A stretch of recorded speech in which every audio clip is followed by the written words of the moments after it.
semoga semuanya sehat ya. Teman-teman, tema kita hari ini yaitu berbagai bentuk tantangan pergaulan remaja Kristen masa kini. Nah teman-teman, perkenalkan nama saya Sarah Otemusu. Tema yang pertama akan kita bahas yaitu fenomena pergaulan masa kini. Teman-teman, di tengah arus zaman yang menekankan gaya hidup mewah dan kepopularitas, remaja Kristen sering menghadapi tantangan yang cukup berat. Banyak yang terjerumus dalam pergaulan bebas, seks di luar nikah, narkoba, miras, dan masih banyak dosa lainnya. Bahkan yang terjerumus dalam dosa pergaulan bebas, seks di luar nikah, narkoba, miras, itu juga banyak yang terlihat aktif dalam kegiatan rohani atau kemanusiaan. Firman Tuhan dalam 1 Korintus 15 ayat 33 mengingatkan kita bahwa pergaulan yang buruk merusak kebiasaan yang baik. Artinya, memilih teman yang salah bisa dapat menggoyahkan iman kita. Sebagai remaja Kristen, kita harus menyadari bahwa tubuh kita adalah bait Roh Kudus. Teman-teman bisa baca dalam 1 Korintus 6 ayat 19. Dunia mengajarkan kita bahwa tubuh kita adalah alat pemuas nafsu. Tetapi Alkitab menegaskan bahwa kita dipanggil untuk hidup kudus. Jika kita menerima Kristus, Roh Kudus tinggal dalam kita. Dan kita tidak boleh mendukakannya dengan cara hidup yang cemar dan salah. Kunci menghadapi tantangan ini adalah iman yang kuat dan komitmen pada kebenaran firman Tuhan. Kita harus berani menolak pengaruh buruk dan memilih pergaulan yang membangun iman. Jadilah remaja yang berbeda, tidak ikut arus dunia, tetapi setia kepada Kristus dalam setiap tindakan dan pergaulan. Jangan kamu menjadi serupa dengan dunia ini, tetapi berubahlah oleh pembaruan budimu. Teman-teman bisa baca dalam kitab Roma 12 ayatnya yang kedua. Nah, tema yang berikut adalah remaja Kristen dalam menghadapi perubahan. Dunia di mana kita berada senantiasa mengalami perubahan. Tidak ada yang abadi, semuanya berubah dan akan selalu berubah. Kehadiran orang percaya dimanapun berada diharapkan mampu membawa perubahan, bahkan menjadi pelaku-pelaku terhadap perubahan itu sendiri.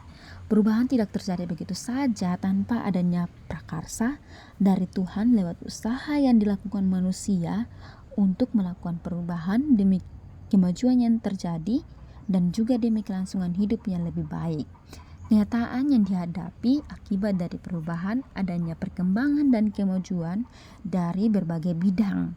Tidak semuanya berdampak ke arah yang positif, tetapi juga ke arah yang negatif, yang bisa menyeret remaja ke perilaku yang menyimpang dari kebenaran firman Allah. Nah, pada bagian ini dibagi beberapa topik kecil lagi, yaitu yang pertama adalah remaja dan perubahan zaman.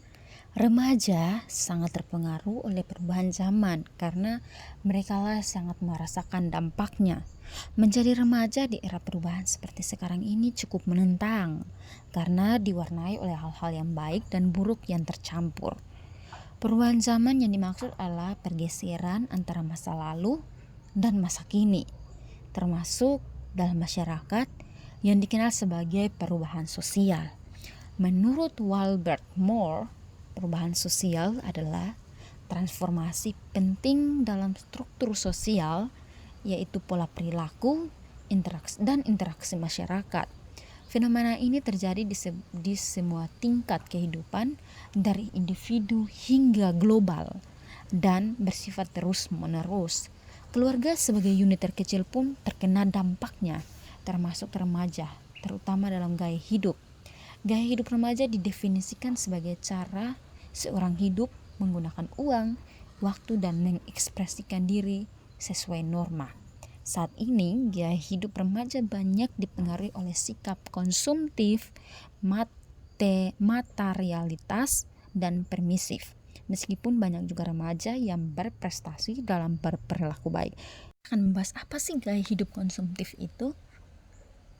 Menurut Kamus Besar Bahasa Indonesia, konsumtif sebagai konsumsi, hanya memakai dan tidak menghasilkannya sendiri. Gaya hidup konsumtif adalah perilaku membeli barang secara berlebihan, bukan karena kebutuhan tetapi karena keinginan. Remaja terjebak dalam gaya hidup konsumtif, rela mengeluarkan uang untuk membeli makanan, pakaian, perangkat elektronik, menonton film, bahkan berfoya-foya hanya untuk pamer dan gengsi. Usia remaja adalah usia untuk sekolah, bukan untuk bekerja. Artinya, remaja memiliki uang atau penghasilan sendiri. Remaja Kristen jangan sampai terjebak gaya hidup konsumtif ini. Karena selain pemborosan, membeli tanpa perhitungan, dan tidak bijaksana juga, tidak sesuai dengan nilai-nilai Kristiani yang diajarkan Yesus untuk hidup sederhana. Karena Yesus sendiri dalam pelayanannya sangat menunjukkan kesederhanaan. Dan jikalau seorang remaja mendapatkan uang berlebihan dari orang tua yang mampu secara materi, sebaiknya diberikan untuk menolong sesama yang membutuhkan sesuai dengan ajaran Yesus yang berkata, "Bertolong-tolonglah kalian dalam menanggung bebanmu sehingga terjadi keseimbangan." Yang berikut gaya hidup materialistis. Gaya hidup materialistis atau materialisme adalah pandangan hidup yang semata-mata hanya mencari kesenangan dan kekayaan dan kebedaan, di mana semuanya merupakan satu-satunya tujuan atau nilai tertinggi. Materialisme seringkali mengesampingkan nilai-nilai rohani. Gaya hidup ini merupakan salah satu tantangan bagi remaja di dalam perubahan zaman. Materialisme bukanlah hanya sekedar memiliki kekayaan atau harta yang melimpah, tetapi juga berasal dari hasrat, prioritas, fokus yang sebenarnya tidak diajarkan dalam kehidupan Kristen. Gaya hidup materialisme ini sangat kurang tepat bagi orang percaya dan juga para remaja Kristen. Bahagia tidaklah tergantung pada harta atau materi yang dimiliki, karena banyak juga manusia yang memiliki harta yang cukup, akan tetapi hidupnya tidak bahagia. Bahkan para aktor atau aktris yang sedang maju dalam karyanya, tapi tidak lama kemudian terdengar mereka mengakhiri hidupnya atau juga mereka menggunakan narkoba. Artinya material yang mereka miliki tidak membuat mereka bahagia, tenang, dan tidak puas. Firman Tuhan berkata, "Janganlah kalian menjadi hamba uang, karena akar dari segala kejahatan adalah cinta uang." Gaya hidup materialisme jelas tidak menunjukkan perilaku sesuai nilai-nilai Kristiani. Oleh karena itu, remaja Kristen jangan terprovokasi dengan gaya hidup seperti ini. Yang berikut, gaya hidup permisif atau serba boleh. Pola asuh permisif adalah suatu pola asuh yang kurang membimbing dan mengarahkan anak. Anak diberikan kebebasan sepenuhnya untuk berbuat semaunya tanpa adanya kontrol dari orang tua. Hal ini terjadi dalam perubahan zaman akibat dari pemahaman kebebasan yang dianggung-anggungkan. Orang berdalil bahwa dalam perubahan zaman saat ini, manusia berhak melakukan segala sesuatu yang diinginkan. Salah satu hal yang menyebabkan orang berperilaku permisif pada remaja adalah karena pola asuh orang tua. Orang tua sejak kecil menerapkan pola asuh permisif akan menghasilkan anak-anak juga yang memiliki pola pikir dan perilaku permisif. Bahaya besar bagi gaya hidup permisif ini adalah memperbolehkan segala sesuatu tanpa adanya batasan seperti norma, nilai-nilai etika, moral, dan agama. Seluruh segi kehidupan terbuka yang dulunya dilarang atau dianggap tabu, sekarang diperbolehkan dan tidak lagi tabu. Jika gaya hidup seperti ini dilakukan oleh remaja Kristen, maka sesungguhnya nilai-nilai Kristiani sudah mulai hilang, semuanya serba bebas, tidak ada aturan yang dipatuhi. Tuhan memberikan kita hak untuk memilih dan kebebasan, tapi harus melakukan kebebasan itu secara bertanggung jawab, bukan kebebasan yang melanggar firman Allah. Sejak Allah menempatkan Adam dan Hawa di Taman Eden, Tuhan berikan kebebasan untuk menikmati semua buah pohon yang ada di Taman Eden. Akan tetapi, ada buah yang tidak boleh dimakan, dan apabila dilanggar, pastilah mati. Artinya, manusia boleh bebas hidup dimanapun dia berada. Akan tetapi Akan tetapi tetap ada aturan yang harus dipatuhi dan batasan-batasan yang boleh dan tidak boleh dilanggar. Jika dilanggar, pasti akan ada resiko yang harus dihadapi. Jadilah remaja Kristen yang bebas dan yang tidak menyalahgunakan kebebasan dengan tanpa aturan. Kebebasan yang bertanggung jawab dan lakukanlah. Akibat dari perubahan zaman yang ditandai dengan perubahan gaya hidup, remaja Kristen tidak ingin menilai ketinggalan zaman atau tidak ikut tren. Remaja cenderung lebih berfokus pada dirinya sendiri, lebih senang memuaskan diri sendiri, tidak menghadapkan masalah menyebabkan ada remaja yang bunuh diri, lebih mengikuti apa yang dikatakan oleh iklan atau orang lain tentang gaya hidup tertentu. Tuhan memberikan kita hikmat dan kebijaksanaan. Jadilah remaja yang berhikmat dan mengisi kehidupan di masa remajamu, dan bijaksanalah dalam menentukan pilihan yang sesuai ajaran Kristen menghadapi dunia yang berubah. Kalian harus berani menunjukkan perilaku, berani tampil beda. Artinya, berani tetap menyatakan kebenaran dan mampu menjadi pribadi yang mencerminkan nilai-nilai Kristiani di tengah dunia yang berubah. Kitab Roma 12 ayat 2, janganlah kalian menjadi serupa dengan dunia ini, tetapi berubahlah dalam pembaharuan dirimu, sehingga kalian dapat membedakan manakah kehendak Allah, apa yang baik, yang berkenan kepada Allah, dan yang sempurna.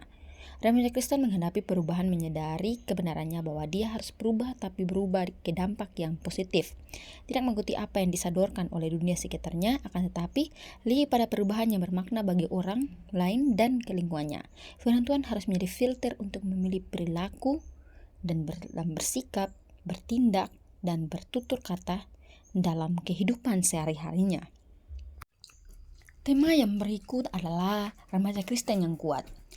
Di era teknologi ini, banyak remaja Kristen terpengaruh gaya hidup duniawi, pergaulan bebas, narkoba, pornografi, hoax, dan tindakan-tindakan dosa lainnya. Tindakan ini sangat menyimpang dari firman Tuhan dalam Galatia 5 ayat 19-21a. Padahal mereka dipanggil untuk menjadi terang dan garam di tengah dunia. Bahaya dari pergaulan dan dosa adalah dosa menjauhkan kita dari kasih karunia Tuhan. Pergaulan yang buruk menjadi salah satu alasan banyak remaja Kristen terjebak dengan dosa karena diperhadapkan dengan kebebasan dalam berbuat, kenikmatan atau kepuasan sesaat yang akan membuat mereka terjerumus dalam dosa. Dalam kitab Roma 6 ayat 23a dikatakan bahwa sebab upah dosa ialah maut. Padahal remaja Kristen dipanggil untuk menjadi saksi Tuhan di tengah-tengah pergaulan seperti yang dikatakan pada Mazmur 119 ayat 9. Dengan apakah seorang muda mempertahankan kelakuan bersihnya? Dengan menjaga sesuai dengan firman-Mu. Tetapi disayangkan banyak remaja Kristen yang tidak menyadari akan hal ini, malah mereka menyimpang dari firman Tuhan. Untuk itu remaja Kristen perlu dibekali dengan pengenalan akan jati dirinya hingga dapat menempatkan diri sebagai remaja Kristen yang tetap berperan sebagai contoh di komunitasnya. Perkembangan individu selalu dipengaruhi oleh faktor-faktor yang berasal dari dalam dirinya seperti keturunan, minat, sedangkan faktor dari luar dirinya seperti aspek lingkungan, fisik dan lingkungan sosial dan gabungan dari kedua faktor tersebut. Dengan demikian, maka semua yang terkait dalam perkembangan remaja perlu bekerja sama hingga individu remaja mampu membentuk konsep diri yang benar. Konsep diri dalam pandangan ini tentang dirinya sendiri yang memiliki 3 dimensi, yaitu pengetahuan tentang dirinya sendiri, penghargaan tentang dirinya sendiri, dan penilaian tentang dirinya sendiri. Topik yang berikut adalah penerapan pemuridan kontekstual remaja Kristen. Pemuridan adalah proses jangka panjang yang sengaja dilakukan untuk membawa orang percaya bertumbuh dalam Kristus. Pemuridan kontekstual menekankan konteks Alkitab dalam kehidupan nyata sebagai dasar pembelajaran.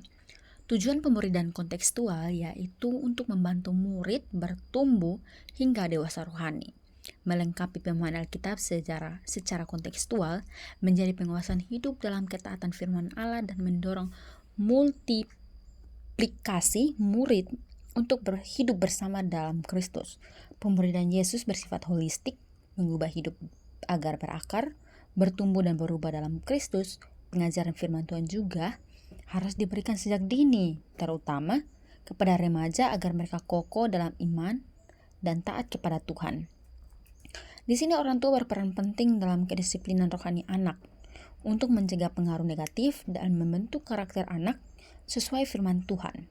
Teman-teman bisa baca dalam Amsal 22 ayat 15, Amsal 13 ayat 24, Amsal 19 ayat 18, 23 13 dan yang lainnya.